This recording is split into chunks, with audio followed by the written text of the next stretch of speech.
Far away, located deep within the boundaries of the constellation known as Leo, situated exactly 120 light-years from our own planet Earth, a powerful telescope has captured an image of something that is destined to fundamentally alter everything we previously thought we understood regarding the existence of life throughout the universe. The James Webb Space Telescope has successfully detected a distant world where the atmospheric temperature remains stable at exactly 49 degrees Celsius, which is 120 degrees Fahrenheit. This planet is wrapped in a thick atmosphere that is currently pulsing with the specific chemical signature associated with living creatures. The scientific community is now 99.7% certain that they have finally found it. A planet that is teeming with biological life, potentially even more habitable than Earth itself.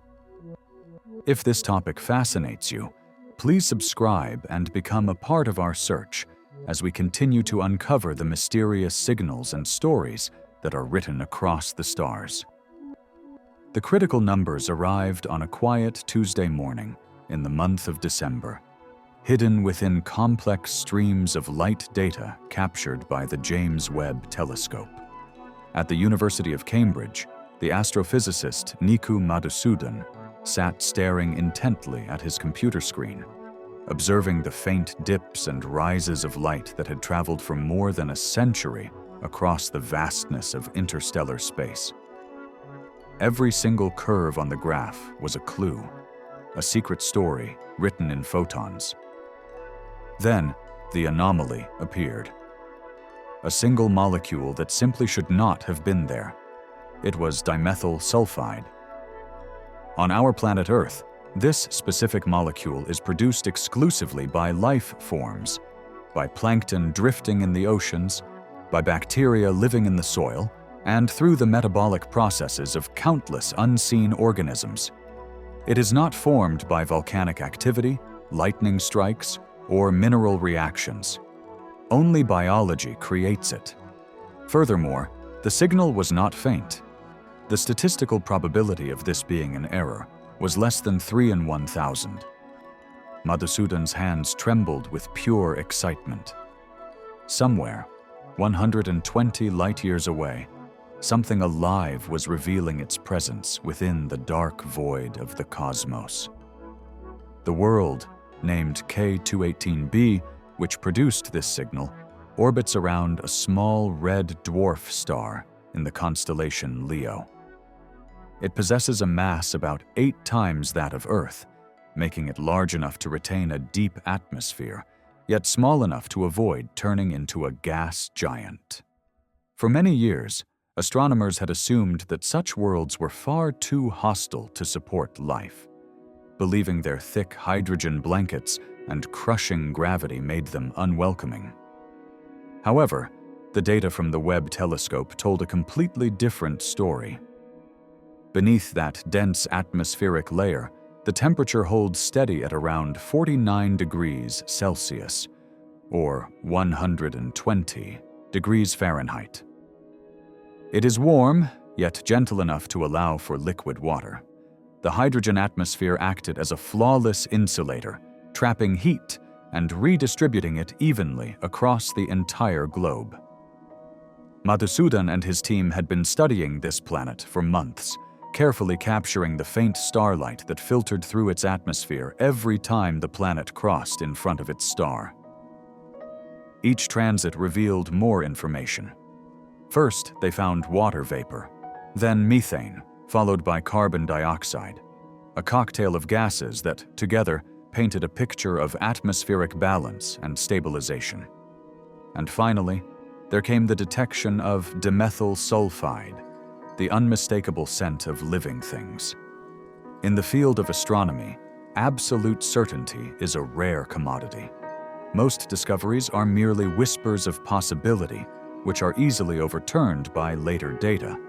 But this specific discovery carried a 99.7% confidence level, a degree of statistical strength that is usually reserved for the discovery of subatomic particles or gravitational waves. For the very first time, humanity was not just guessing. We were almost completely sure. The planet's thick atmosphere functions like a planetary greenhouse, but not a hostile one. Instead of trapping destructive amounts of heat, it creates a state of thermal equilibrium. Water there neither freezes nor boils. It simply exists, vast, deep, and stable. Such a world would be a paradise for chemistry. Life there would not need to fight against severe droughts or harsh winters. Evolution could unfold continuously, like a beautiful melody that never stops playing. Its parent star burns faintly compared to our own sun. It is small, steady, and nearly immortal. Red dwarf stars live for trillions of years. Their flames are soft, but they are eternal. Around such stars, time itself becomes generous. Any spark of biology that begins there might have ages beyond our imagination to grow, adapt, and transform. When the first results were announced, the entire scientific world paused. For decades, we had searched for Earth's twin, a rocky planet orbiting a yellow star. Yet, here was something entirely different, and somehow even better suited to life. It was not something very similar to Earth. It was an entirely new category of habitable world, vast oceans beneath alien skies. Life sustained not by a resemblance to us, but by the universe's own creativity. To see such a world, the Webb telescope had to perform miracles. Suspended 1 million miles from home at a gravitational point called L2, the telescope resides in permanent darkness. Its 5-layer sun shield, which is the size of a tennis court, keeps the instruments colder than the surface of Pluto. 18 golden mirrors, each a hexagon of perfect geometry, collect light that is invisible to our human eyes. Together, they create a mirror so precise that it can detect the warmth of a bumblebee situated on the moon. When that distant planet drifts in front of its star, a tiny fraction of starlight filters through its atmosphere.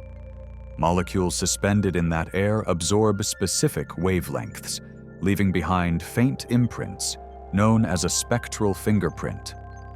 By decoding those patterns, Webb reveals the planet's chemistry. It is similar to identifying a voice by its breath alone. But detecting that whisper is unimaginably difficult. The host star shines billions of times brighter than its planet. To overcome that massive challenge, Webb uses its coronagraph, a mask that blocks the star's glare, much like holding your thumb over the sun to see a firefly buzzing nearby. The remaining starlight is filtered, analyzed, and stripped of noise by algorithms so precise that they can separate a handful of meaningful photons from millions of empty ones. Those photons carry stories older than living memory. Each one left its home world 120 years ago, around the time humans first learned to send radio waves into the sky. Now, a full century later, it tells us that life was already thriving elsewhere. It is humbling to realize that we are not discovering life as it begins, but as it was, a century-old echo of a living planet that has likely continued to exist ever since. The atmosphere revealed even more than just chemistry. It revealed behavior. Methane, carbon dioxide, and water vapor formed a delicate balance, a kind of planetary metabolism. On a lifeless world, such gases would quickly react and stabilize into chemical equilibrium. But equilibrium was not what Webb saw. Instead, the ratios fluctuated, creating a chemical disequilibrium. This is the exact same signature that defines Earth's living air. Life does not allow for static balance. It constantly reshapes its environment. Breathing, consuming, exhaling. Even the planet's missing gases told a story. If it were lifeless, its skies would be filled with ammonia. But ammonia was almost entirely absent, as though something were using it, converting it, and cleaning the air. On Earth, microbes do exactly that. The deeper the analysis went, the clearer the picture became. This was not a sterile world, but a thriving one. Not a fluke of chemistry, but an ecosystem on a planetary scale. Statistically, the confidence was overwhelming. A 3 sigma detection, meaning 99.7% certainty, implying the chance of error was roughly 1 in 1,000. In any other field, that is beyond question. And yet, no number could truly capture the enormity of what it implied. For centuries, we had asked whether life existed elsewhere. Now, for the first time, the answer was not speculation. It was a measurement. To reach that conclusion, Webb had to detect molecular patterns only a few parts per billion in strength, the spectral equivalent of hearing a heartbeat through the roaring of a hurricane. Light was measured to 1 part in 10 million. Each wavelength was recorded and compared, and every alternative explanation was systematically ruled out. Contamination from Earth was impossible. Random noise was statistically negligible. The simplest explanation, indeed the only explanation, was biology. That is why, the moment the data was confirmed, every scientist who saw it felt the same quiet weight. This was not just another exoplanet. It was the end of cosmic solitude. The planet's vast oceans, hundreds of miles deep, blur the line between the sea and the sky. The water mixes with hydrogen, creating a liquid that stays stable over a staggering range of temperatures. Such chemistry could nurture life forms beyond our imagination.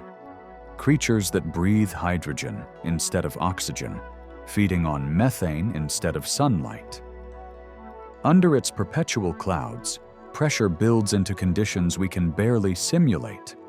Diamonds may form and rain through the atmosphere, glittering down into the oceans like frozen stars. Somewhere below that luminous haze, in the warm twilight waters, life is almost certainly stirring. Not fragile, not temporary, but ancient and abundant. This realization changes everything. If biology can thrive in hydrogen seas around a red dwarf star, then life is not rare. It is inevitable. 3/4 of the stars in our galaxy are red dwarfs. Quiet, enduring suns with planets just like this one. If even a fraction of them host biospheres, then our Milky Way is overflowing with living worlds. The discovery redefines what habitable means. It tells us that life does not need an Earth clone. It only needs balance, the right chemistry, the right temperature, and the right patience. Webb's golden mirrors did more than just observe. They connected us to another chapter of creation. Each photon it caught carried a whisper across space and time. The breath of an unseen ocean, the sigh of life beyond our reach. In that faint light, humanity found proof that existence is shared, that we are not the first, not the only, and certainly not the last. The universe, it seems, has been alive for more time than we can logically imagine. The red dwarf at the heart of this system is small enough to fit inside Jupiter, yet dense enough to hold a planet like K218b in its gravity for eternity.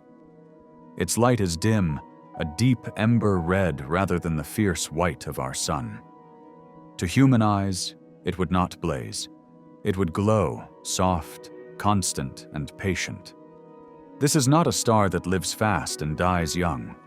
It burns slowly, almost tenderly, stretching its lifetime not into billions, but into trillions of years. In the scale of the cosmos, it is nearly immortal. That longevity changes everything. Around our sun, light shifts, climates wobble, and extinction follows extinction. But here, the light remains steady. The same warmth, century after century, millennium after millennium. No wild flares to strip the air, no chaos to undo the work of chemistry. For a world like K218b, that constancy means something extraordinary.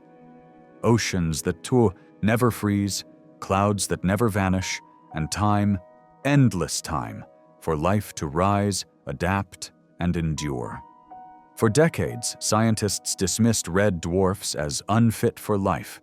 They are small, cool, and their habitable zones lie so close that any planet must orbit almost hugging the star.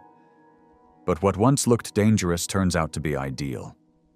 K218b completes a year in just 33 Earth days, close enough to feel the warmth of its dim sun, yet far enough to remain calm. One side always faces daylight, the other sleeps in darkness. From space, it would look like a glowing marble, half bathed in crimson light, half wrapped in shadow. Yet even that night side is not cold. The planet's thick hydrogen atmosphere acts as a vast conveyor of heat, moving energy across its skies.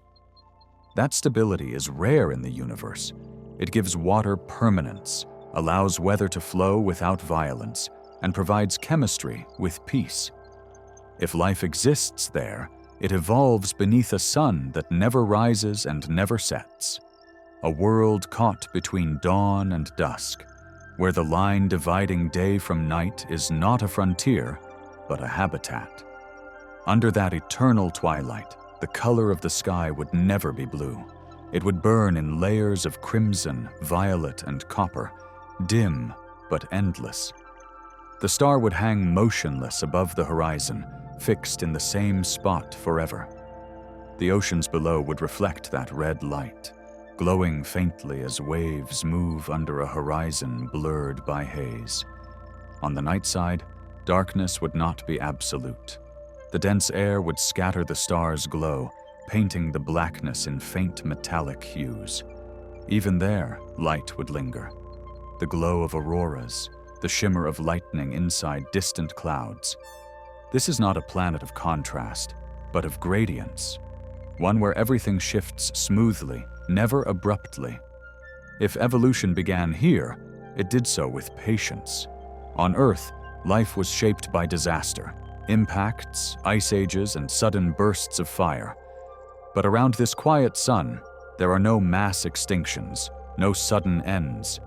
The rhythm of time is slower, the canvas broader. Life here could grow old without interruption, carried forward on the calm breath of a red dwarf dawn. Webb's instruments were born to see in this kind of light. Infrared, the very wavelength red dwarfs emit most strongly. That is what made the signature of K218b so clear. The telescope was not straining to see something faint. It was tuned to the exact language of the star itself. Every beam of infrared carried within it the code of the planet's atmosphere. The heat of clouds, the scent of oceans, the breath of unseen organisms. Each time the planet crossed the face of its star, a tiny fraction of starlight slipped through its air. Molecules absorbed that light at precise wavelengths, leaving faint notches, spectral fingerprints. Webb read them like a diary written in light. The pages spoke of water, methane, carbon dioxide, and finally dimethyl sulfide, the mark of life. To human eyes, the red dwarf would appear unremarkable, barely visible in the night sky. Yet that very dimness makes discovery possible. The smaller the star, the easier it is to see its planets. The glare is reduced, the signals are cleaner. What seems weak is, in truth, perfect. Red dwarfs are not obstacles. They are cosmic magnifying glasses revealing the faint whispers of their worlds. If we could stand on one of the high plateaus of K218b and look up, the view would be surreal. The horizon would curve beneath a bronze sky. The air would shimmer with heat. The sunlight would feel soft, more like warmth than brightness.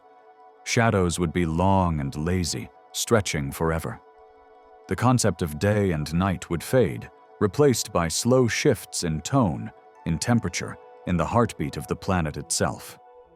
Life, if it exists there, would move differently.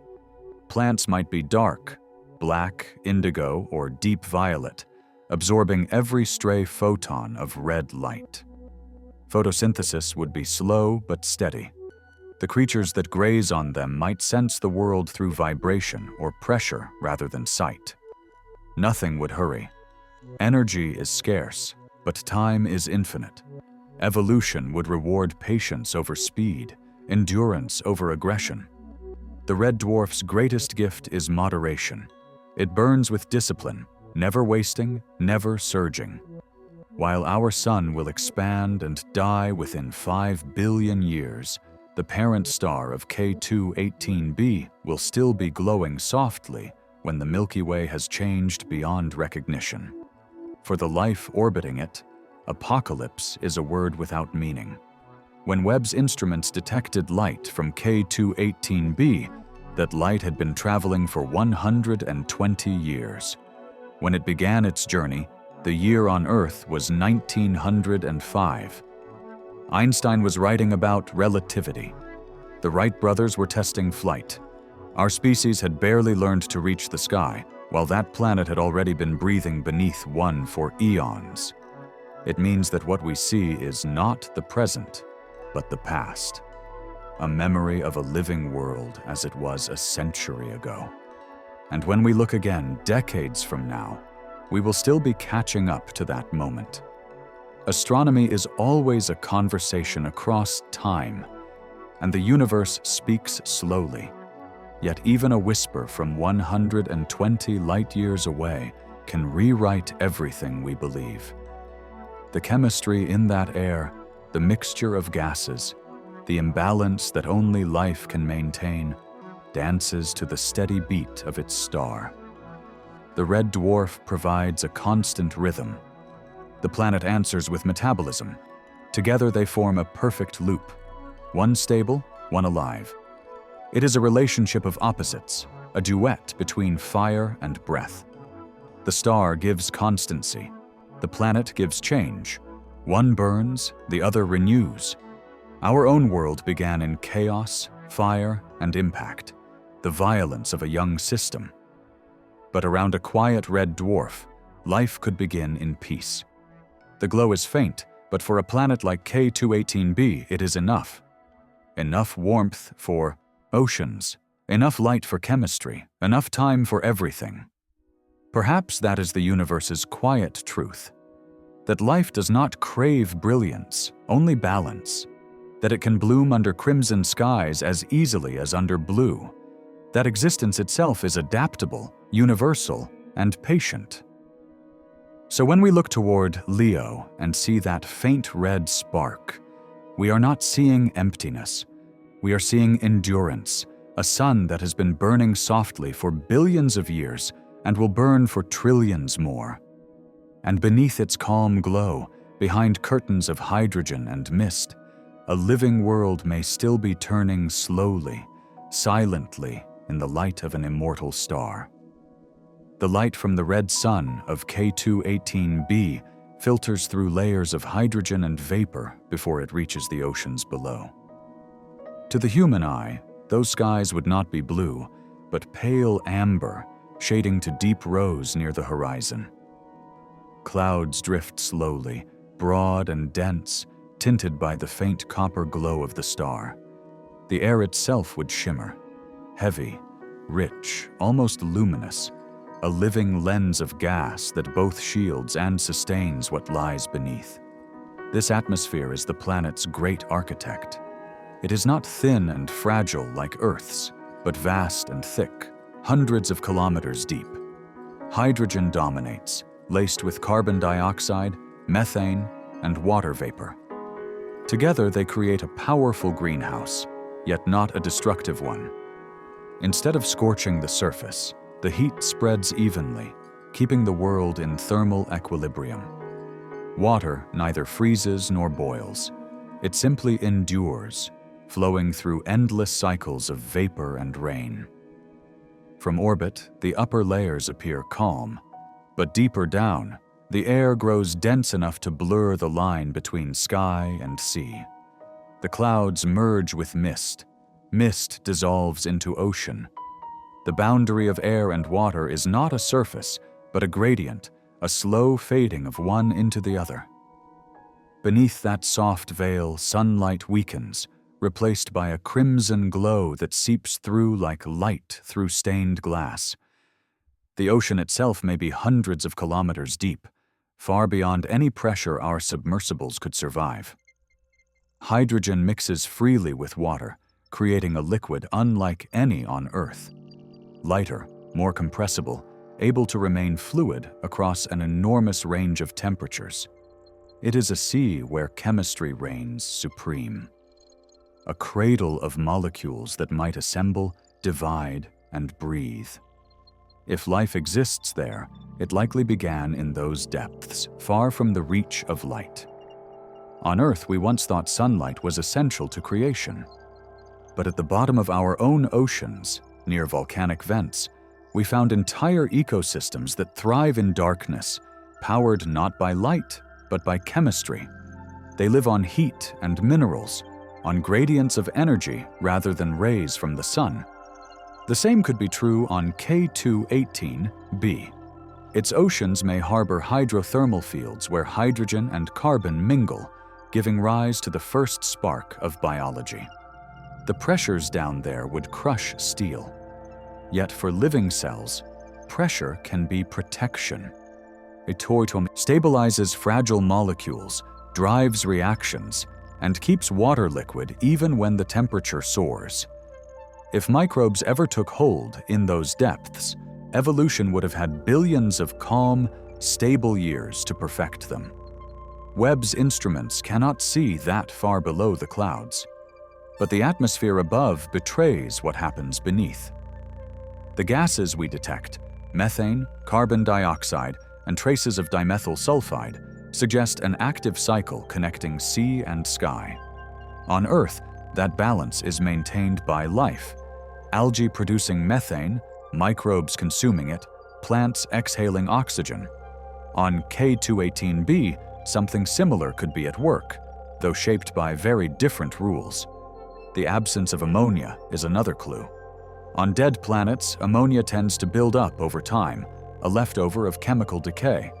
But here it is missing, likely converted into more complex compounds or broken apart by living metabolism. Even without seeing a single organism, the atmosphere behaves as if it is being constantly adjusted, tuned, and renewed. Imagine standing, or perhaps floating, somewhere within that environment. The air would be dense enough to feel like water around you. Sound would travel slowly but clearly, vibrations passing through the fluid medium in deep, resonant waves. A single drop of the ocean would contain more pressure than the deepest point of the Mariana Trench. Yet to native life, it would feel natural, balanced, and serene. Light would fade quickly with depth. A few hundred meters down, the world would turn red-black, illuminated only by faint chemical luminescence. Life's own answer to darkness. Perhaps tiny organisms drift there, glowing softly, exchanging heat and light as language. Perhaps immense, slow creatures glide through the warm abyss, sensing one another through electric fields and pressure waves. Every breath of that ocean would be chemistry in motion. Methane rising from the depths would mix with carbon dioxide from above, producing new compounds that feed microscopic life. Hydrogen dissolved in the water would serve as both shield and fuel. On Earth, such chemistry builds cells. Here, it might build something stranger: biology that does not rely on oxygen at all.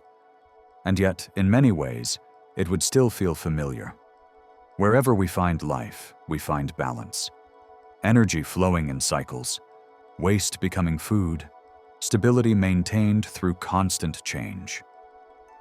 That is exactly what Webb has seen in the ratios of gases high above the planet's clouds. A living system regulating itself. In the mid-layers of the atmosphere, temperatures and pressures resemble those near Earth's surface. If any part of K2-18b could host organisms similar to ours, it would be there, suspended in the air like plankton in an invisible sea. Tiny microbial colonies might drift with the currents, feeding on trace chemicals, absorbing light from the red sun. Each one would be a speck of life carried by the winds, rising and falling through a planet-wide ocean of air. We already know such worlds can exist. In the clouds of Venus, scientists have found patterns of chemistry that hint at microbes floating high above the surface. The atmosphere of K218b is far gentler. No acid storms, no suffocating heat, making it an even better candidate for aerial life. If the oceans below are the planet's heart, its atmosphere is the breath. Every molecule of methane or dimethyl sulfide that escapes the sea becomes a message drifting up into starlight. Those molecules crossed space and touched Webb's mirrors, carrying with them the unmistakable rhythm of metabolism, the pulse of an alien biosphere. The beauty of this discovery is that we can read that message without ever leaving home. We can sit on a quiet world orbiting our own star and, through light alone, reconstruct another world's climate, chemistry, and perhaps its biology.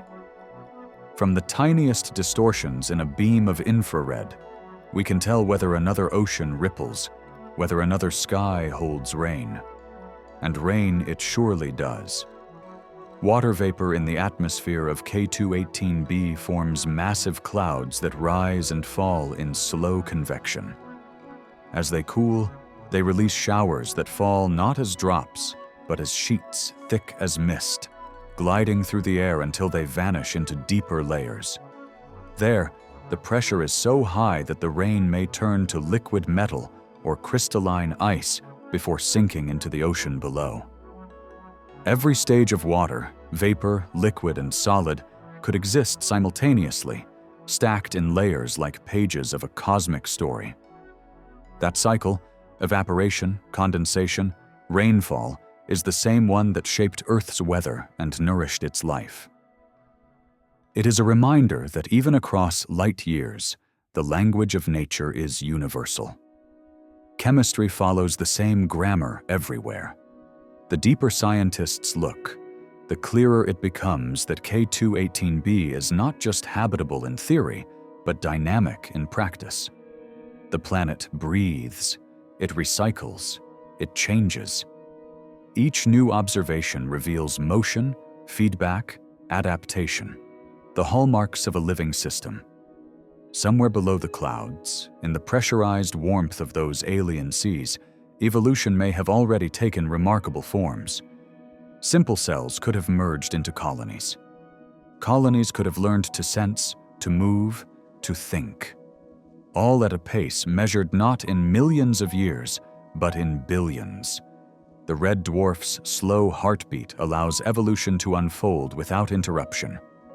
We will likely never see them directly, not yet. But the air they exhale, the molecules they release, have already reached us. Tiny signatures of existence carried across space.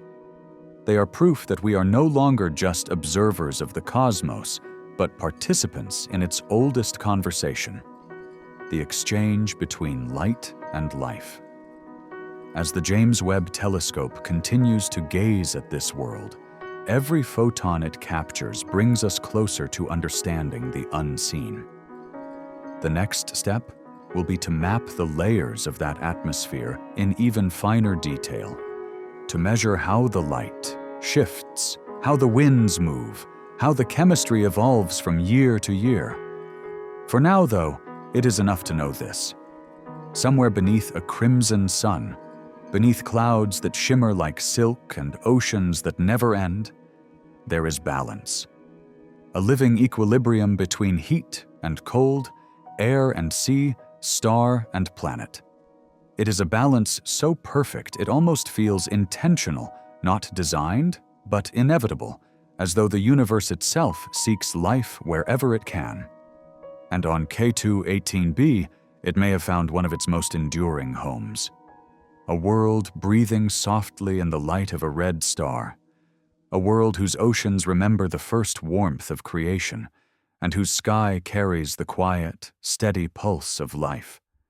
For centuries, humanity has looked up at the stars and seen only silence.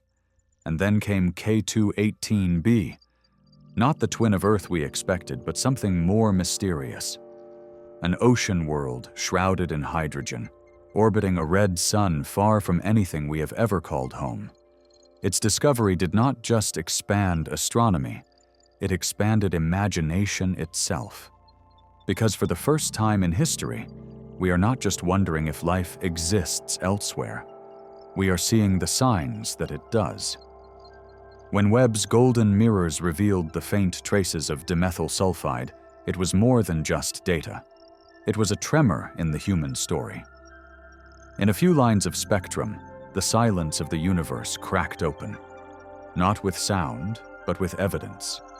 That single molecule bridged a chasm between worlds. It said quietly but unmistakably, "You are not alone." The meaning of that cannot be measured in percentages or confidence levels. It reaches deeper than science into philosophy, art, belief, and identity. It forces us to see life not as an exception, but as a principle. For generations, we thought existence was rare, that biology was a cosmic accident born of perfect conditions. But Earth has never been the only stage where the laws of chemistry play out. They have been performing across the galaxy for billions of years. Everywhere, matter finds the balance between energy and order. We have already seen the hints. Microbes thriving in nuclear waste, bacteria sleeping for millennia beneath Antarctic ice, creatures living kilometers under the ocean, feeding not on sunlight, but on the heat of the Earth itself. Life, it seems, does not wait for comfort. It thrives in defiance of it. And now, 120 light-years away, a world breathes under a red sun, proof that existence is not fragile. If K218b hosts life, it reshapes everything. Because red dwarfs, like its parent star, are the most common suns in the Milky Way. For every star like our sun, there are 1,000 like it. Smaller, older, steadier. If even a fraction of them hold planets like K218b, then the galaxy is not silent. It is teeming. Billions of worlds, billions of beginnings. The implications stretch far beyond astronomy. They reach into the very equation that tries to measure our cosmic solitude. The Drake equation. For decades, it was a thought experiment, a fragile attempt to guess how many civilizations might exist. Now, one of its most uncertain variables, the likelihood of life emerging, has shifted from a question mark to a near certainty. Life, it seems, does not wait for Earth-like conditions. It emerges wherever chemistry and time are given room to work. If biology can breathe hydrogen, if oceans can live beneath red suns, then the definition of habitable becomes almost universal. It changes how we see ourselves. For most of human history, our stories put us at the center, chosen, unique, surrounded by divine emptiness. Then came Copernicus, who moved the Earth from the center of creation. Then Darwin, who placed humanity within nature rather than above it. And now Webb, which has moved life itself from the realm of miracle to the rhythm of physics. We are not an exception. We are an expression. One verse in a song that began long before us and will continue long after. And yet this realization does not diminish us. It connects us. It means that the atoms in our bodies, forged in dying stars, may also breathe and think elsewhere. The same chemistry that flows through our blood may flow through alien oceans. The same physics that ignited our sun lights 1 trillion others. The James Webb Space Telescope has become our new sense organ. Not eyes or ears, but something deeper. A way to perceive life through light. Each photon it captures is a syllable in the language of existence, traveling for over a century to reach us, and it is not alone in its search.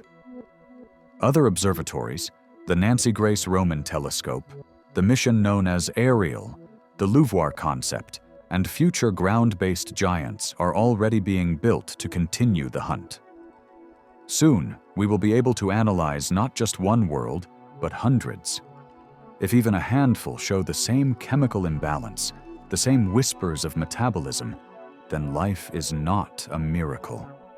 It is a pattern. Imagine the night when we realize that every constellation hides a living world, each faint star a sun with oceans, clouds, and chemistry of its own. Some of those worlds may be primitive. Others could be ancient beyond comprehension, their civilizations having risen and fallen before the first humans carved stone. But even if we never meet them, their existence changes the meaning of ours. Because for the first time, we know that life on other worlds is much more easily accessible than we thought. For philosophy and faith alike, this discovery reframes everything. If life fills the galaxy, then creation itself is not selective. It is abundant. The sacred becomes not something that happened once in one place, but something that happens everywhere matter organizes itself. The miracle is not that life exists here, but that the universe allows it everywhere. And yet, this revelation carries a mirror. We have found proof that life may thrive under alien skies, while ours, under a bright yellow sun, trembles under the weight of our own making. K218b is balanced, steady, enduring. Earth, by comparison, feels restless and fragile. The universe has shown us what sustainability looks like, not as a political ideal, but as a natural law. Perhaps this is the real lesson of K218b. That survival is not about domination, but about equilibrium.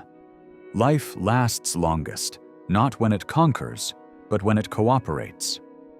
When historians of the future look back, they may call this the moment when astronomy became biology, when we stopped studying light and started studying life through it.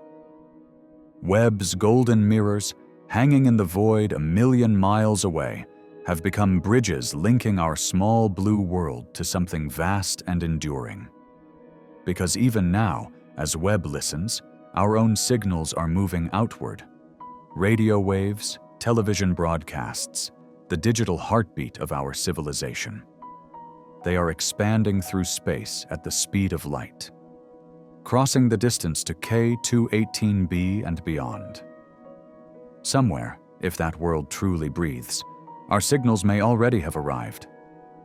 And perhaps on its crimson shores, something alive has paused, sensing a faint pattern, a rhythm in the static, a sign that it too is not alone. If that moment ever comes, if two worlds separated by 120 light-years recognize each other's presence, it might be the greatest conversation in history. Not in language, not in sound, but in light. Until then, what Webb has shown us is enough. Enough to know that the universe is not silent, but full of hidden songs. Enough to know that life is not fragile, but inevitable. Enough to remind us that every molecule of air, every drop of ocean, every breath we take connects us to something older and greater than ourselves. And as Webb continues to gaze into the dark, collecting the faintest whispers of alien seas and skies, we begin to understand the truth that has waited so long for us to hear it. The cosmos is alive. The discovery on K218b is not an ending. It is a beginning. The first measured hint that life may not be confined to Earth. From this moment forward, the question changes. We no longer ask if life exists elsewhere, but how many forms it might take and how far it extends. Science is already shifting. For the first time, astronomy, chemistry, and biology are merging into one discipline. A search for patterns that define life across the galaxy. Researchers call it comparative astrobiology, the study of atmospheres, climates, and chemistry as a connected system. No longer isolated dots of light, Planets are becoming data points in a living map of the cosmos. On Earth, new laboratories are recreating the conditions of alien worlds. Pressurized chambers mimic the dense hydrogen skies of sub-Neptune planets, testing how carbon, nitrogen, and water behave under temperatures and pressures unknown to Earth.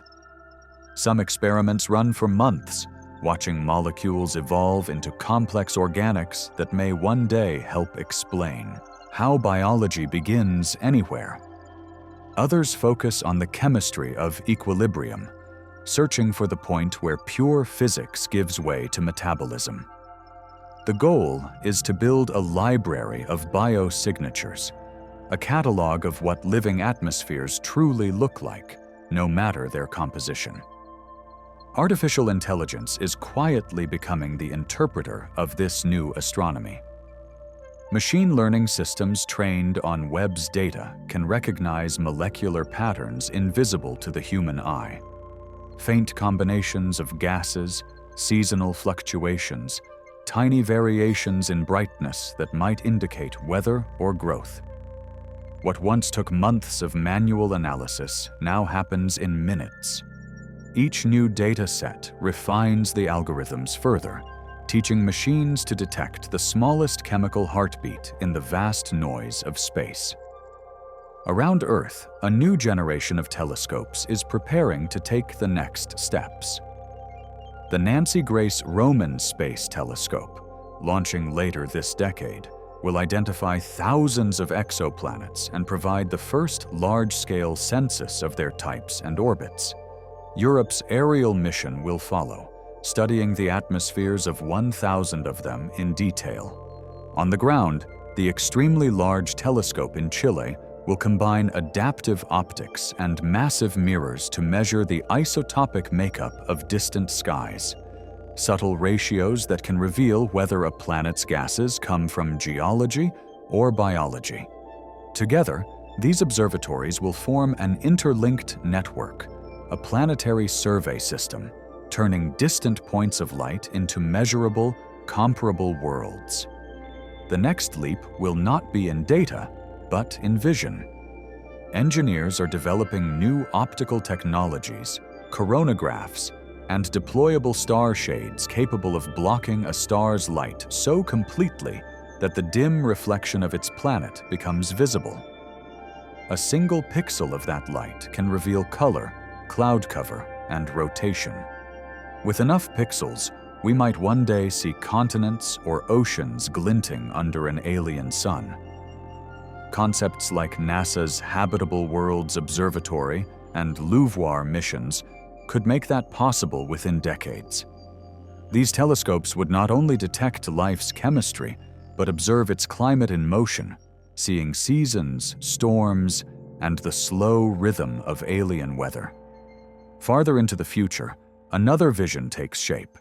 Using the sun itself as a telescope, at a point more than 550 times farther from the sun than Earth, gravity bends light from distant stars into focus, creating what physicists call the solar gravitational lens. A small probe sent there could use this effect to magnify a planet 1 billion times, resolving details as fine as mountain ranges. Reaching that distance would take decades, but the technology is within reach of 21st century engineering. While telescopes study from afar, propulsion research looks ahead to the next frontier, not just seeing other worlds, but reaching them. Concepts like Breakthrough Starshot propose fleets of laser-driven nanocraft traveling at a fifth of the speed of light. Their first targets will be nearby stars, such as Alpha Centauri, but the same methods could eventually send microprobes to worlds like K2-18b. Closer to home, new propulsion systems, fusion drives, advanced ion engines, and solar sails are being developed and tested in missions across our solar system. Each experiment in deep space navigation, each test of autonomous control brings the technology of interstellar flight closer to reality. Yet, the future of this discovery is not only about distance. It is also about understanding what it means. As more planets reveal traces of chemistry that suggest life, scientists will begin to study not single examples, but the statistics of existence. What does life prefer? Red stars or yellow ones? Deep oceans or shallow seas? Isolation or complexity? By the middle of this century, the study of life beyond Earth may no longer be a matter of rare finds, but of pattern recognition. Biology seen at a galactic scale. This knowledge will not remain confined to astronomy. The same models used to understand other worlds can help us preserve our own. Studying atmospheric balance elsewhere sharpens our grasp of climate feedback here, how gases stabilize temperature, how oceans regulate heat, how fragile equilibrium can be. In learning how other planets maintain life, we may learn how to keep ours alive. The implications extend further still. If we confirm life beyond Earth, even simple microbial life, it will redefine the ethical landscape of exploration. The Outer Space Treaty of 1967 was written before such discoveries were possible. It governs territory, not biology. New policies will need to protect alien ecosystems from contamination and exploitation, ensuring that contact means cooperation, not consumption. For the first time, space law may have to recognize the rights of life itself, however small or unfamiliar it may be. Beyond law and science, this search will reshape how civilization sees itself. For centuries, humanity has imagined the cosmos as a stage for human progress, a vast emptiness waiting to be explored. But as evidence grows that life exists elsewhere, that narrative changes. The universe becomes not a backdrop, but a community, a network of living worlds, each shaped by the same forces that shaped us. Our purpose may shift from conquest to connection, from expansion to preservation. Children born in the coming decades will grow up knowing that the night sky is not silent. Every star they see could host oceans, air, and the slow rhythm of biology. Their maps of the cosmos will not end at the solar system, but extend naturally into the living galaxy. The question that defined generations, are we alone, will fade into history, replaced by a new one. How do we fit within this greater web of life? For now, the work continues quietly. Each new observation adds a line to the story. Each new mission extends our reach. The data will accumulate until patterns appear that no one can deny. And somewhere beyond those numbers, in the faint glow of red stars and distant oceans, we will finally see ourselves, not as observers, but as participants in the same universal process. K218b was the first to whisper. Others will follow. Each will remind us that life is not a singular miracle, but a recurring theme in the language of the cosmos. The telescopes we build next will not just look deeper, they will listen better, tuned to the faint harmonies of living chemistry across space and time.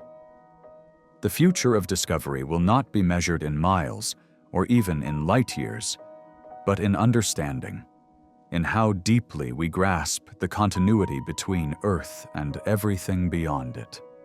And when the next signal comes, when another world joins the growing list of the living, we will recognize it instantly because we will have learned to read the signs, not as distant wonders, but as reflections of a shared origin. The search will never truly end. Each answer will open another horizon, each discovery another question. But this is what exploration means, not reaching the end of the unknown, but continually expanding what it includes. And in that expansion, we begin to glimpse the real future, a civilization that sees itself not as the center of the universe, but as part of its living edge.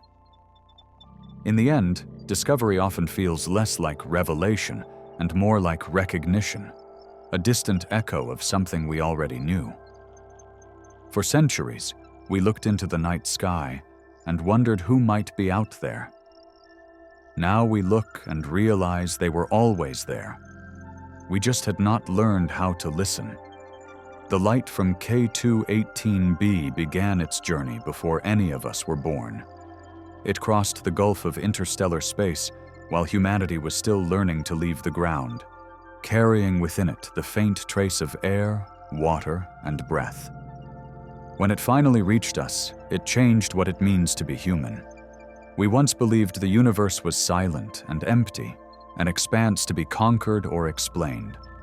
But Webb showed us that silence can be deceptive. The universe is not mute.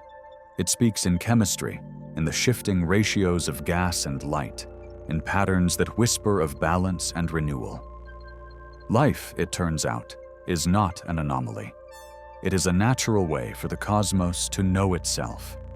That realization reshapes everything. It tells us that the boundary between us and them, between Earth and elsewhere, is thinner than we imagined. The same processes that gave rise to plankton in our oceans may be at work beneath a red sun in Leo. The same laws that shaped the air we breathe shape the clouds above alien seas. For the first time, our technology has reached a kind of empathy, an ability to sense the existence of something living without ever touching it. We are learning to understand life not by seeing it move or grow, but by hearing its rhythm in the light of distant stars.